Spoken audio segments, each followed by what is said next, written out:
Kelemahanmu adalah kekuatan untuk banyak uang. Ya bener banget. Karena apa? Kita sebenarnya itu memiliki kekuatan, tapi biasanya kita justru fokus pada kelemahan.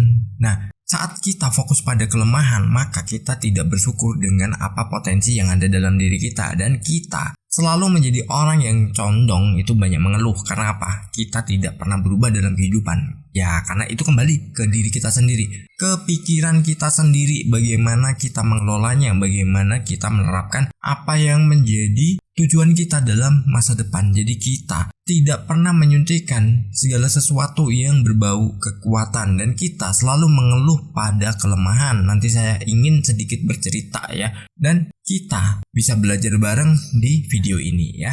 Apa kabar sahabat hebat? Tentunya selalu dalam berkelimpahan dan keharmonisan ya. Sebenarnya saat kita memiliki kelemahan, disitulah ada terletak yang namanya kekuatan. Saat kita memiliki kekuatan itu yang berasal dari kelemahan, maka kita akan menjadi orang yang bisa menerima segala sesuatu itu dengan nyaman. Dan justru dari kelemahan itu, kalau kita fokus untuk merubahnya menjadi sebuah daya ungkit, maka kita akan menjadi orang yang semakin maju. Kita langsung mulai aja di poin pertama. Ada nilai yang bisa digali. Ya, dalam kelemahan kita sebenarnya ada sebuah nilai yang itu bisa kita gali. Contoh sederhana, kita mengambil seorang public figure ya. Teman-teman pasti tahu yang namanya Tukul Arwana. Nah, Tukul Arwana ini kalau kita lihat, dia punya kelemahan ya. Kelemahannya apa? Ya maaf ya, bukan body shaming.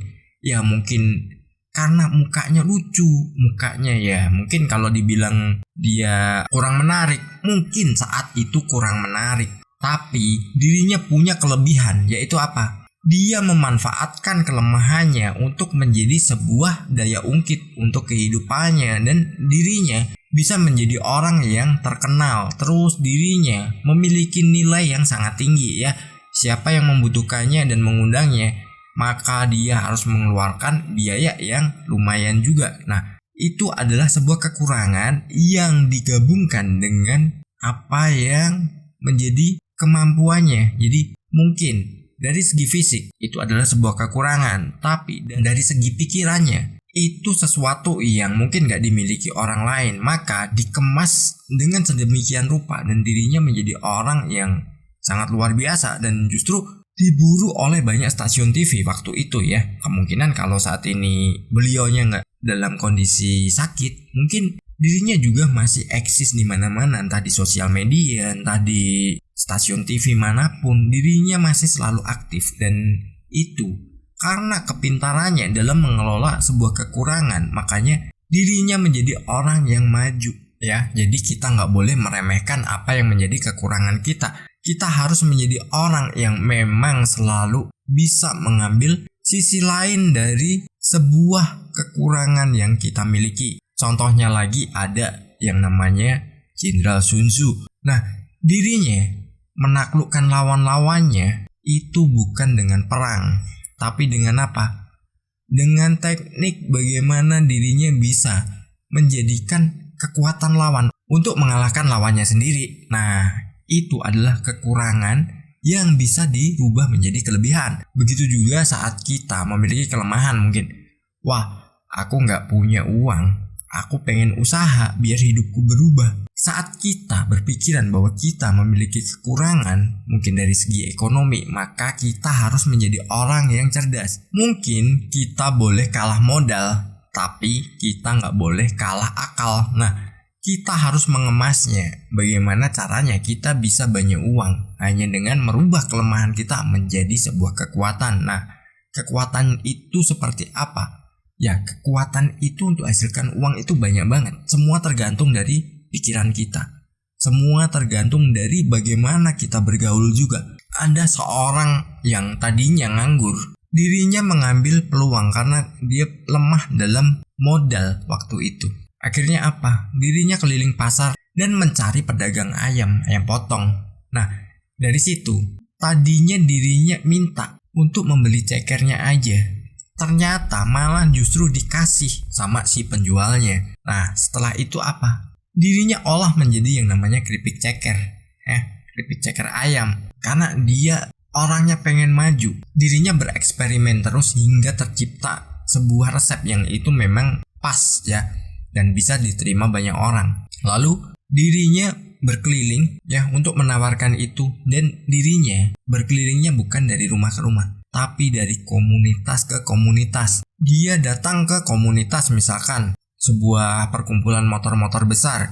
Dia di situ, dia menawarkan. Lalu dirinya datang ke arisan-arisan orang yang memang ekonominya tinggi. Dia menawarkan juga dengan membawa sampel tentunya ya, dari kelemahannya yang dia nggak punya apa-apa tadinya, dan cekernya pun itu juga dikasih. Dia nggak malu. Jadi orang tuh lemahnya kadang malu. Dan akhirnya apa? Begitu sudah berjalan, dia dikenal dan dia banyak dicari orang. Dan dirinya pun nggak mau dikasih gratis untuk cekernya, untuk bahan bakunya dia. Dan tahu nggak? Di tahun 2010 dirinya dulu itu bisa membangun rumah senilai berapa? Hampir 1 miliar. Yang tadinya nggak punya apa-apa. Keren banget. Jadi kelemahan kita itu sama aja juga kemalasan kita, bukan hanya kelemahan fisik ya. Terus rasa takut kita itu sebuah kelemahan, itu harus dirubah semua ya. Gak perlu malu, gak perlu kita takut. Toh hidup kita sendiri yang menentukan, bukan orang lain. Lalu di poin kedua adalah kembangan potensi. Nah, kembangan potensi ini kita memiliki keahlian apa ya kita gunakan, kita manfaatkan. Jangan kita justru lemah, semakin lemah. Gua gak punya skill, gua gak punya ini. Tapi kalau kita punya yang namanya keahlian yang bisa kita tawarkan ke orang lain, coba kita lakukan saja. Kita tawarkan dulu satu persatu ya. Mungkin ke teman kita dulu, ke keluarga kita. Mungkin nanti kita akan memperluas jaringan kita. Mungkin kita kenal dengan orang, atau kita dengan cara-cara unik. Misalkan nih, di Bantul, Yogyakarta, itu ada bakmi yang sangat terkenal, namanya bakmi Mbah Mo.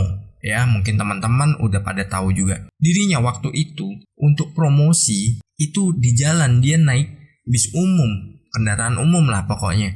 Dan dari situ ngobrol sama orang, dirinya bilang, di Bantul itu ada yang namanya bakmi Mbah Mo. Enak banget loh, rasanya itu paling enak sedunia menurut saya. Padahal dia sendiri orangnya.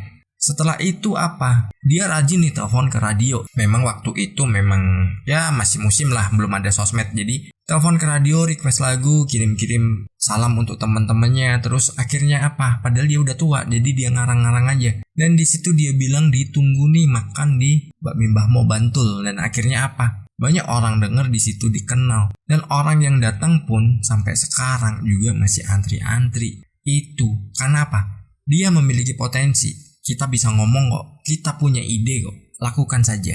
Jangan pernah kita diem aja. Jadi saat kita udah punya ide ya udah salurkan aja.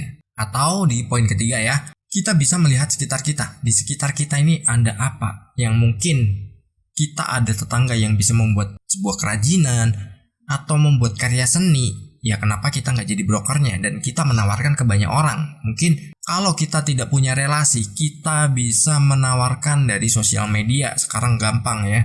Saya yakin semuanya punya smartphone ya. Karena apa? Kalau Anda nggak punya smartphone, dari mana Anda menonton video ini ya?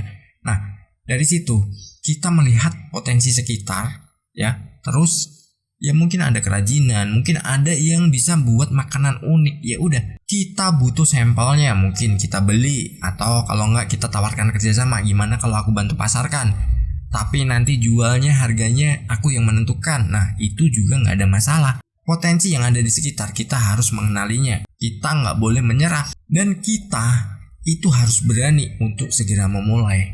Karena bagaimanapun kita membangun impian kita, kalau kita tidak berani action, itu nggak pernah mendapatkan apa-apa dan tidak pernah menghasilkan apa-apa. Di poin keempat adalah segera memulai ya. Sebenarnya mulai ini udah sering kita bahas juga ya. Mungkin teman-teman kalau menginginkan perubahan dalam hidupnya, segeralah memulai dari hal kecil dulu, dari apa yang Anda mampu, dari apa yang Anda bisa ya. Jadi jangan nanti berpikiran wah harus begini dulu, begitu dulu ya.